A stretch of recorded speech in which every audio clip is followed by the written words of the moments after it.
Bad government is bad for its constituents. Incompetent government hurts people. Incompetent government makes kids uneducated, and it makes houses burn down. We should all be asking for more accountability.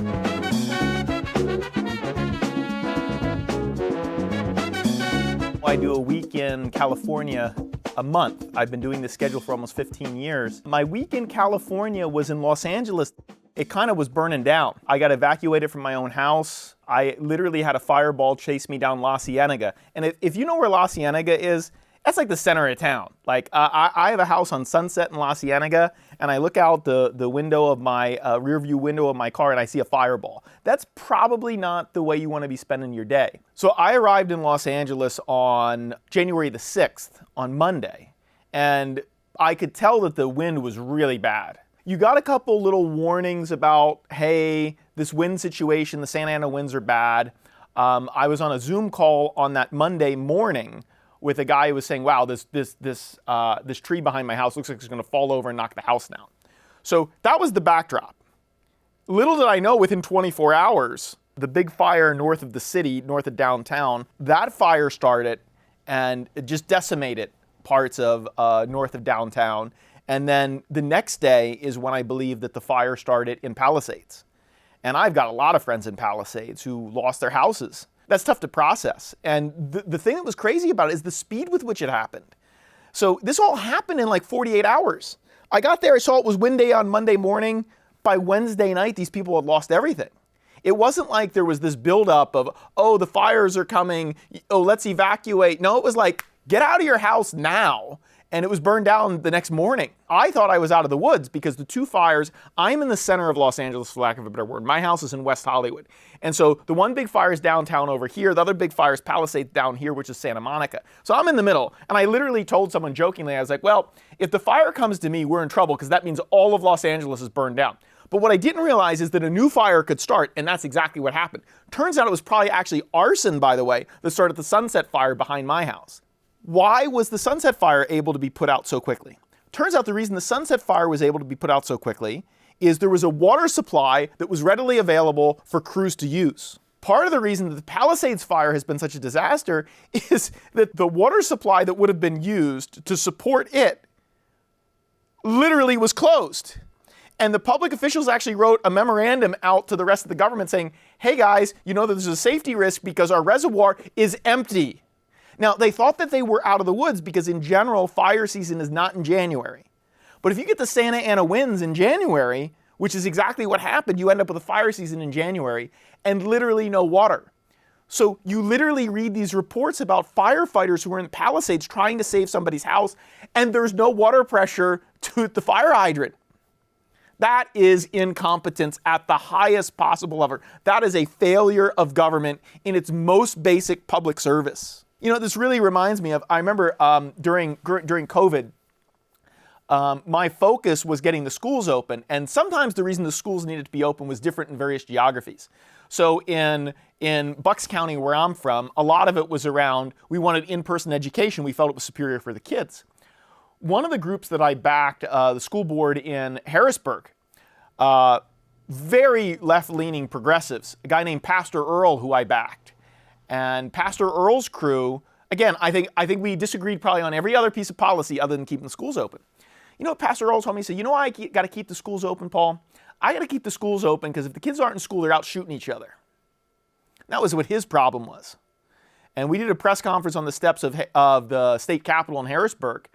And you know, he told me, he said, Paul, I'm really glad you're here because you needed to see what the problem in my community was. Different than the problem in your community, but we had the same common problem, which is the kids needed to be in school. And he had the same problem. He was fighting with his administrators. His administrators were saying, I can't do this. And the public sector unions were saying, no, we can't go to work.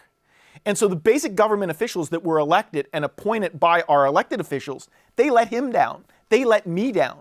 So my kids didn't have in-person education, and his kids were on the streets shooting each other because his elected officials let him down and did not do what the constituents needed. It's exactly what just happened with the fires in particular in Palisades. Firefighters show up, did their job, no water. Come on.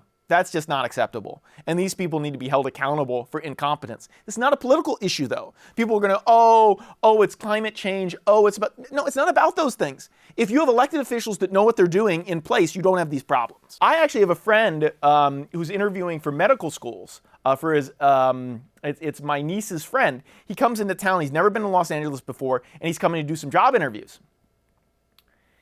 10 minutes before his Uber arrives to my house, I get the evacuation order. So I call him up. I go, don't come to my house. You can't come here. He literally has just hopped off a plane. He's like, where do I go?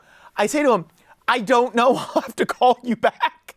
I mean, literally, how insane is that? Like, he literally cannot come to my place because we're in an evacuation, and I don't know where to tell him where to go. So I call up Greg McNeil, the CEO of one of my companies. He previously did a company called AirMap in the drone management space. He's a public policy expert. He teaches politics at Pepperdine. I called him. I said, look, if there's one guy who's going to know where the hell we can go, it's him. Sure enough, he told me exactly where to go. He said, you want to go here? This is outside of the red flag zone. This is where the winds are going, etc. It was amazing. So we all went there. I told this guy, reroute your Uber. I know it's an hour away. We need to get north of the city. We ended up in Oxnard, of all places. I never even knew Oxnard existed. We rode it out that night in Oxnard. And what was amazing about it was how great Greg did. When you looked at where the red flag zone was, he managed to get us exactly to the one spot that was just outside of the red flag zone. Actually, amazing. But again, he had the data. He knew the stuff from his drone company. He had followed all the public safety stuff. He told us exactly where to go. And so my friend who flew in for his job interviews was like, wow, this is an interesting way to spend the first day in Los Angeles. I have a really funny story about Greg, and there's a certain huge irony to the fact that he was helping evacuate people. He was telling people where to go. Remember George Floyd and the riots? I'll never forget it. It was a Sunday night. I think it was my wedding anniversary. It was the end of May.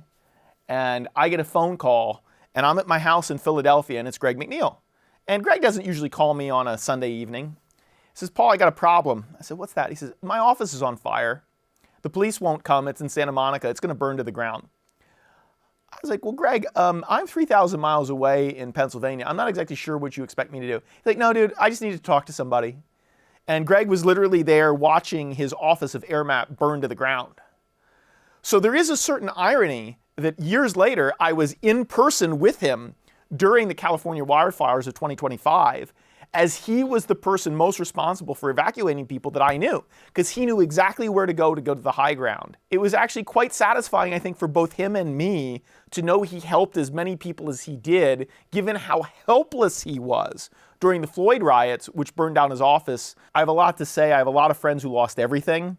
I have a CEO who canceled a board meeting because her house burned down.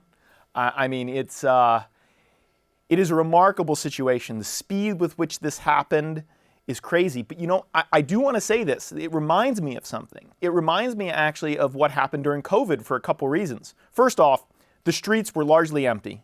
People had left town. People were evacuated. It was a ghost town in certain parts of town. Reminded me a ton of COVID. And it also reminded me about one other thing about COVID. It reminded me about government incompetence. The reservoirs were literally empty. The fire hydrants didn't work. And they didn't work because our public officials let us down. This is exactly what happened during COVID. The reason those kids were at home not learning was because the public school officials couldn't figure out how to make it work. And this is not a political statement. This is a statement about competency. I don't care if you're on the left or on the right.